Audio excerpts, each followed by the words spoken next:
اب اس نے قبضہ کر لیا انڈیا نے جموں و کشمیر پہ اور ظلم و ستم شروع ہو گیا، تو پھر جو ٹرائبل ایک لشکر تھا افریدیوں کا، محسودوں کا اور بہت سے اس میں پختون قبائل تھے، وہ آ گئے۔ وہ قبائلی لشکر پاکستانی فوج اس کو لے کے آئی تھی۔ پاکستانی فوج نے بھی یقیناً اس جنگ میں حصہ لیا، لیکن وہ جو قبائلی لشکر آیا تھا اس کے بارے میں جو میں نے انفارمیشن گیدر کی، جو لندن میں برٹش لائبریری میں ایک سیکشن ہے انڈیا کے بارے میں، ٹھیک ہے نا، تو وہاں پر کچھ ڈاکومنٹس ہیں، تو وہ ڈاکومنٹس بتاتی ہیں کہ جو کابل میں جو برٹش ایمبیسی تھی وہ لندن کو بار بار خبردار کر رہی تھی کہ یہاں کابل میں کچھ ریلیجیس اسکالرز ہیں جس میں ملا شور بازار کا بھی نام تھا،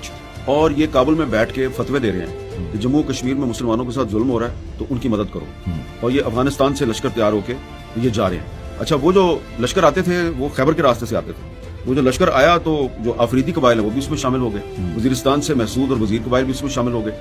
اور مومند قبائل بھی